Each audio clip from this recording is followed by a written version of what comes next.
Fight fix ಮಾಡುವುದಕ್ಕೂ ಮೊದಲೇ ಮಂಡ್ಯದಲ್ಲಿ ಫೈಟ್ ಶುರು ಆಗ್ಬಿಟ್ಟಿದೆ.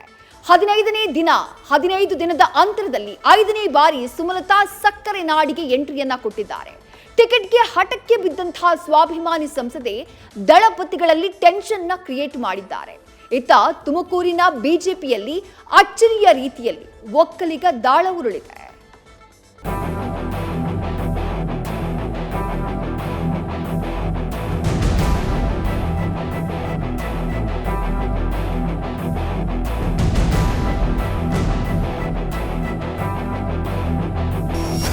ಮಂಡ್ಯ ರಾಜಕಾರಣ ಮತ್ತೆ ರಣರಣ ಅಂತಿದೆ. ಲೋಕಸಭಾ ಸಮರಕ್ಕೆ ಇನ್ನೇನು ಕೆಲವು ದಿನಗಳು ಬಾಕಿ ಇದೆ. ಆಗ್ಲೇ ಸಕ್ಕರೆ ನಾಡು ಮಂಡ್ಯದಲ್ಲಿ ಚುನಾವಣಾ ಕಾವು ರಂಗೇರ್ಬಿಟ್ಟಿದೆ. ಸದ್ಯ ಬಿಜೆಪಿ ಟಿಕೆಟ್ಗಾಗಿ ರೆಬಲ್ ಲೇಡಿ ಸುಮಲತಾ ದೆಹಲಿ ಮಠದಲ್ಲಿ ದಾಳ ಉರುಳಿಸಿ ಮಂಡ್ಯ ಅಖಾಡದಲ್ಲಿ ಬಿರುಗಾಳಿ ಎಬ್ಬಿಸಿದ್ದಾರೆ. ಕಳೆದ 15 ದಿನಗಳಲ್ಲಿ 6ನೇ ಬಾರಿ ಮಂಡ್ಯ ಪ್ರವಾಸ ಕೈಗೊಂಡ ಸ್ವಾಭಿಮಾನಿ ಸಂಸದೆ ಟಿಕೆಟ್ ಘೋಷಣೆ ಮೊದಲೇ ಕ್ಷೇತ್ರದಲ್ಲಿ ಮತ ಪ್ರಚಾರ ಆರಂಭಿಸಿದ್ದಾರೆ.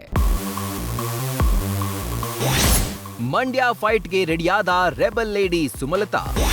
ಕ್ಷೇತ್ರ ಹಂಚಿಕೆಗೂ ಮೊದಲೇ ದಳಪತಿಗೆ ಫುಲ್ ಟೆನ್ಷನ್. ಮೈತ್ರಿ ಕಾರಣಕ್ಕೆ ಮಂಡ್ಯ ಟಿಕೆಟ್ ಕಗ್ಗಂಟು ಬಗೆಹರಿದಿಲ್ಲ. ಹಾಲಿ ಸಂಸದೆ ಸುಮಲತಾ ತಮಗೆ ಟಿಕೆಟ್ ಸಿಗುವ ನಿರೀಕ್ಷೆಯಲ್ಲಿ ಇಡೀ ಕ್ಷೇತ್ರದಲ್ಲಿ ಫುಲ್ ಆಕ್ಟಿವ್ ಆಗಿದ್ದಾರೆ. ಇವತ್ತು ಇಡೀ ದಿನ ಮಂಡ್ಯ ಜಿಲ್ಲೆಯಲ್ಲೇ ಓಡಾಟ ನಡೆಸಿರುವ ಸುಮಲತಾ ಪ್ರಮುಖವಾಗಿ ಆದಿಚುಂಚನಗಿರಿ ಮಠಕ್ಕೆ ಭೇಟಿ ನೀಡಿ ಕಾಲಭೈರವೇಶ್ವರನ ದರ್ಶನ ಪಡೆದಿದ್ದಾರೆ. ಅಲ್ಲದೆ ನಿರ್ಮಲಾನಂದನಾಥ ಸ್ವಾಮೀಜಿಗಳ ಆಶೀರ್ವಾದ ಪಡೆದು ಪ್ರಚಾರ ಆರಂಭಿಸಿದ್ದಾರೆ. ಕಳೆದ ಬಾರಿ ಚುನಾವಣೆ ಪ್ರಚಾರಕ್ಕೂ ಮೊದಲು ನಿರ್ಮಲಾನಂದ ಶ್ರೀಗಳ ಆಶೀರ್ವಾದ ಪಡೆದಿದ್ದ ಸುಮಲತಾ ಅದೇ ರೀತಿ ಈಗಲೂ ಶ್ರೀಗಳ ಆಶೀರ್ವಾದ ಪಡೆದು ಪ್ರಚಾರ ಆರಂಭಿಸಿದ್ದಾರೆ. ನಾಗಮಂಗಲ ತಾಲೂಕಿನ ಆದಿಚುಂಚನಗಿರಿ ಮಹಾಸಂಸ್ಥಾನ ಮಠದಲ್ಲಿ ಶ್ರೀಗಳನ್ನ ಭೇಟಿ ಮಾಡಿ ಆಶೀರ್ವಾದ ಪಡೆದಿದ್ದಾರೆ. ಮಂಡ್ಯ ಬಿಜೆಪಿ ಜೆಡಿಎಸ್ ಮೈತ್ರಿ ಟಿಕೆಟ್ 100% ನನಗೆ. ಸುಮಲತಾಗೆ ಮಂಡ್ಯ ಲೋಕ ಟಿಕೆಟ್ ಸಿಗುವ ವಿಶ್ವಾಸ. ಇನ್ನು ಮಂಡ್ಯ ಟಿಕೆಟ್ ನನಗೆ 100% ಸಿಗಲಿದೆ ಅಂತ ಸುಮಲತಾ ವಿಶ್ವಾಸದಲ್ಲಿದ್ದಾರೆ. ಡೆಲ್ಲಿಗೆ ಹೋಗಲ್ಲ, ಬರಲು ಹೇಳಿದ್ರೆ ಮಾತ್ರ ಹೋಗ್ತೀನಿ ಎಂದಿರುವ ಸಂಸದೆ ಯಶ್ ದರ್ಶನ್ ಬಂದ್ರೆ ಬಲ ಬರಲಿದೆ ಅಂತ ಕಳೆದ ಚುನಾವಣೆಯಲ್ಲಿ ಯಶ್ ದರ್ಶನ್ ಪ್ರಚಾರ ಕಾರ್ಯವನ್ನ ಕೊಂಡಾಡಿದ್ರು. 100% ಇದೆ. ಡೆಲ್ಲಿಗೆ ಹೋಗೋ ಅವಶ್ಯಕತೆ ಅಥವಾ ಆ ಥರ ನನ್ನನ್ನು ಏನಾದರೂ ಹೇಳಿದ್ರೆ ನಾನು ಹೋಗ್ತೀನಿ ಅಷ್ಟೇ. ಈವರೆಗೂ ಏನೋ ಆ ಥರ ಪ್ಲ್ಯಾನ್ ಮಾಡಿ ಅಂದರೆ ಖಂಡಿತ ಬಲಾನೇ ಇರುತ್ತೆ. ನಮ್ಮ ಜೊತೆಯಲ್ಲಿ ಆವಾಗ ಯಾರಿದ್ರೋ ಈಗಲೂ ಎಲ್ಲರೂ ನಮ್ಮ ಜೊತೆಯಲ್ಲೇ ಇದ್ದಾರೆ, ಎಲ್ಲರೂ ಸಪೋರ್ಟಿವ್ ಆಗೇ ಇದ್ದಾರೆ. ಬಟ್ ಆವಾಗ ಅವ್ರು ಮಾಡಿದ್ದು ನಿಜಕ್ಕೂ ನಾನು ಹೇಳಬೇಕು ಅಂದರೆ ಅದರ ಹೆಸರು ಬರೀ ಸಪೋರ್ಟ್ ಅಲ್ಲ, ಅದು ಅವರು ತ್ಯಾಗ ಮಾಡಿದ್ದು ನನಗೋಸ್ಕರ. ಖಂಡಿತ ಅವ್ರು ಬರೋದಿದ್ರೆ ಹಾರ್ಟಿಲಿ ನಾನು ವೆಲ್ಕಮ್ ಮಾಡ್ತೀನಿ. ಅದು ನನಗೆ ದೊಡ್ಡ ಶಕ್ತಿಯಾಗೇ ಇರುತ್ತೆ ಅನ್ನೋದ್ರಲ್ಲಿ ಎರಡನೇ ಮಾತಿಲ್ಲ.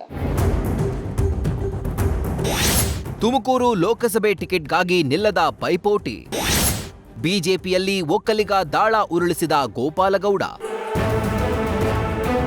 ಇತ್ತ ತುಮಕೂರು ಲೋಕಸಭೆ ಬಿಜೆಪಿ ಟಿಕೆಟ್ಗಾಗಿ ಪೈಪೋಟಿ ತೀವ್ರಗೊಂಡಿದೆ. ತುಮಕೂರಿನ ಆಕಾಂಕ್ಷಿಗಳ ಪಟ್ಟಿ ಹಿಗ್ಗುತ್ತಿದ್ದು ಹೊಸ ಹೆಸರುಗಳು ಚಾಲ್ತಿಗೆ ಬಂದಿವೆ. ಟಿಕೆಟ್ ಆಕಾಂಕ್ಷಿ ದೊಡ್ಡಮನೆ ಗೋಪಾಲಗೌಡರು ಕಸರತ್ತು ಮುಂದುವರೆಸಿದ್ದು ಮಾಜಿ ಸಿಎಂ ಯಡಿಯೂರಪ್ಪ ಹಾಗೂ ಬಿಎಲ್ ಸಂತೋಷ್, ಪ್ರಹ್ಲಾದ್ ಜೋಶಿಯನ್ನ ಭೇಟಿ ಮಾಡಿ ಒಕ್ಕಲಿಗ ಕೋಟಾದ ದಾಳ ಉರುಳಿಸಿದ್ದಾರೆ.